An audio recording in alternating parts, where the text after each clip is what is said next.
still flashing? Yeah.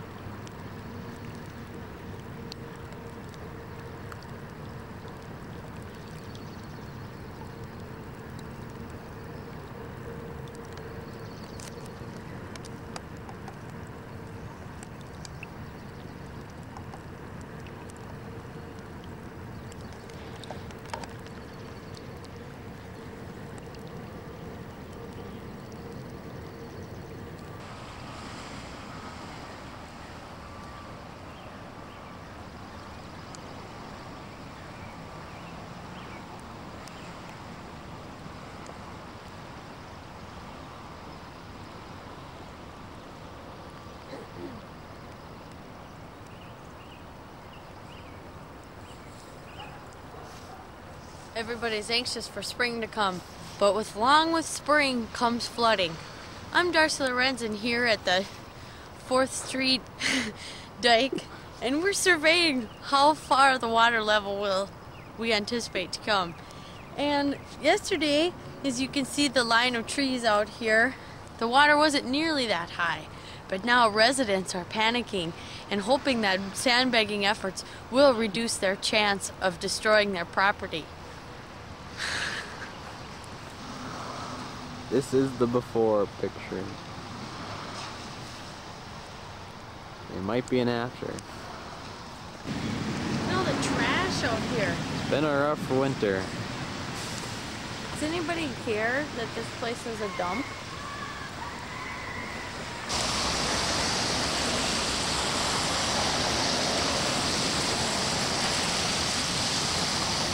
Truck full of sandbags.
You need to turn to 4.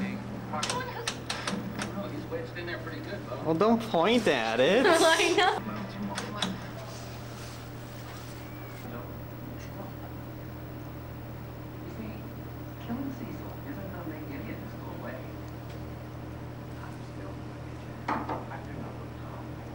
Plan B. Rising waters of the Boy de Sioux and Otter Tail rivers have increased the cadence of flood preparation. Rebuilding this levee is added protection to Wapaton homeowners just north of Dakota Avenue. The city is also adding new dikes to protect the softball field and golf course. Meanwhile, overland flooding rages on. It's overtaken all of the outbuilding. Touched the driveway, but no, it's never been in my shop or from my building. And in Hankinson, students were busy today filling sandbags on Great Bend's Main Avenue. The higher crest prediction for Fargo bad weather has everyone scrambling to protect their property. All week, coordinators have had trouble getting enough sandbaggers, and with the weekend forecast looking bleak, the pressure is mounting. Matt O'Leary reports. It's getting scary, yeah. Christy and Chuck Fremstad usually love the view of the river from their Oak Grove neighborhoods were ringing off the hook. By noon, 600 volunteers were already out working, making this the best day so far. Unfortunately, the forecast has everyone jittery. We're afraid we might have to call sandbagging efforts tomorrow or Sunday, and then that's why this day even becomes... Such volunteers will eventually make the difference. We've got, you know, just neighbors and friends, and it's just amazing. Weather's coming in, I guess all the worst case scenarios, so this will add to the stress level that exposes a lot of people. Matt O'Lean, KX News 4, Fargo. Mike. Tomorrow morning, Mike, same you want hour Mike on the starts key? in the Fargo area again at 9 a.m. If you can help, please call 232-9200. Okay. With more rain and My snow, VT3 sound up. concern about the stability of the dam. Residents in central Cass County were out in full force today. Roll 3. Track. Take. 132. Direct. Out on the 2 shots. What? But there is help. Residents from as far away as Dilworth are coming to help sandbag. And Central Cass High School excused its seniors today to help with the effort. We've had people out from Fargo, from NDSU, Fargo North, Fargo South. It's been really nice to 31 are out.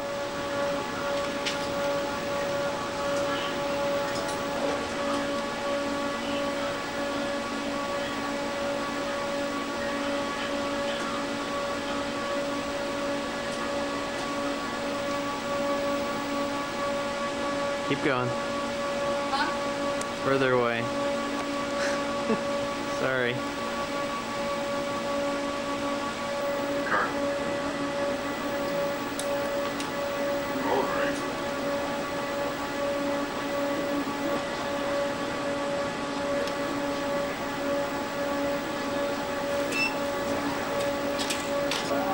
Probably get you close to 4, Joe. Is that my pen you just stole?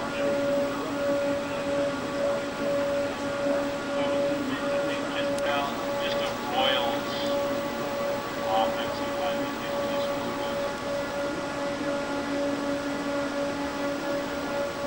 No. Oh, I don't know. I'll have time between Twins and Archer, right? Leave those in 4? No. You can swap them if you want. Stand by 2. Okay, right. Should be okay. Okay. Roll 4.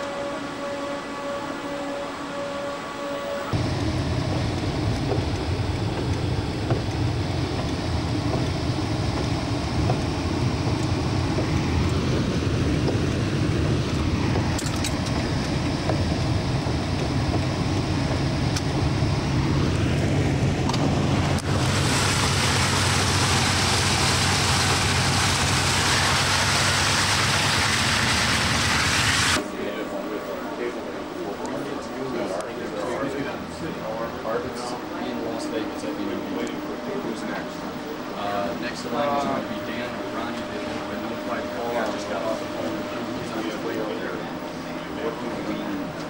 What we really would like to do is get. Okay. Well, see you tomorrow, Mark. What do you think would happen if we took?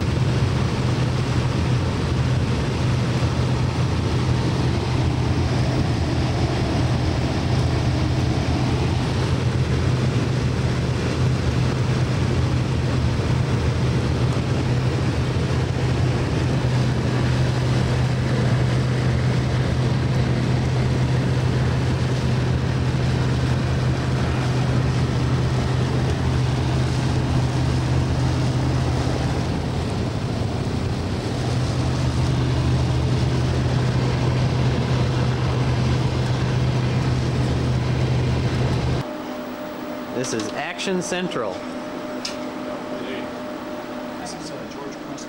Whenever the screen at the transmitter is off, you know there's problems. So we could have you run out tomorrow if possible and setting up over that booth. Hi. It's April 5th, 1997. Our transmitter tower just went down about 6:15 tonight. Don't do that!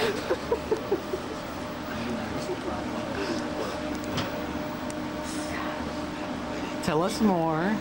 We're all curious. Well, With your crooked hat. This transmitter is, what is it, 6 feet short? Six feet short, and second largest structure in North America, the second tallest structure in North America, and it fell down flat. This pancake tonight in the middle of the newscast. And put it bluntly, it was pure chaos around here, and I will never ever forget the sound of, what's her name?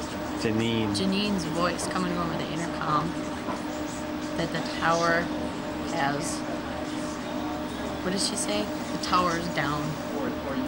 So anyway, we're broadcasting via cable comm of Fargo with fiber optic cables. And we're all just waiting to see if we're going to have a job in about a month. That's about it. And what do you have to say? You were on the board when it happened. What was your first thought? Fuck. Okay, after I composed myself. Second thought? Second thought. The bar is calling my name.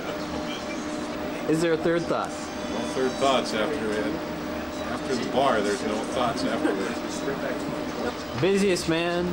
Busiest man at KXJB right there. There he goes. Dangerous man. Because he quit smoking. What is the good news? Here's the good news. We're in stereo. Oh yeah. And what else? 24 hours a day. We're on 24 hours a day. And we're in stereo. Only in Fargo. Only in Fargo, though. What does that mean to you, Dave? Nothing. I live in West Fargo. Right here. Okay, Doug, the tower goes down. What was your first thought? I didn't think. David Moulton, the tower went down. What was your thought? I thought, why couldn't it have happened the 6 o'clock show the day before when we were at West Acres? Yeah. Yeah. What was that thought again, Doug? We just missed it. I thought we'd lost the remote, and I was wondering... Whose fault was that, you're saying? Whoever was running the remote. It was a hell of a remote. It's a hell of a remote. Yeah, no doubt. It was good to us, but not to them. Or maybe yeah, the so opposite. You're running... Then about 10 minutes later, I kind of figured I should maybe tell them they could get out of the rain if they really wanted to. Then you send them up there and you go, well, you guys better pack up and go up and get some film of that tower falling down. There's probably only live electrical wires spinning around all over and I water. was just repeating what JoJo told me to tell him. Oh. Then it's all JoJo's fault. Hey, this is the second time I've worked at a place where the transmitter's gone down. It's his. It's obviously JoJo. Everybody else says they've never seen it before in their lives. JoJo goes, oh, it's my second. It's my second time. All right, you the man. One consolation, the people of Fargo get to see Walker, Texas Ranger. That's right. Yeah. And that's all that matters. Yeah. Ask Darren what his first thought was when he heard that the tower was down. What was your first thought? It's the same thing I don't know, really. Can I change my first thought? Can I change it? Can I change my first thought? I thought I was gonna. I changed my first thought. I thought I was hoping that I would discover Jesus. No, your name's not Don. This is KX News 4. She's up. Good evening, everyone. Thanks for joining us. It's been a bumpy day and night all over the valley. Ice and snow is causing numerous power outages around the area tonight. Thousands of people have been affected, including us. The KXJB tower crashed to the ground during our 6 o'clock newscast, causing us to go off the air until about 8 o'clock tonight. You're able to see us through the miracle of cable television. However, anyone outside the Fargo Cablecom viewing area is unable to watch this station. As for others, power companies report outages have occurred in Grand Forks, Grafton, Cass County, and other areas. The companies say they're having a difficult time keeping up with all of them. Some crews are even stranded on rural farms by the blizzard. Well, right now it's just sleeting out there, but I'm sure it'll get worse. Michelle Turnberg joins us right off the top tonight with the very latest on the storm conditions and how much more precipitation we can expect. Michelle? It doesn't look good. It's been a very busy day in the weather department. If we can take a look at our map of all the storm updates, what's going on where. This is how bad the flood is. This stinks. I want to take it off.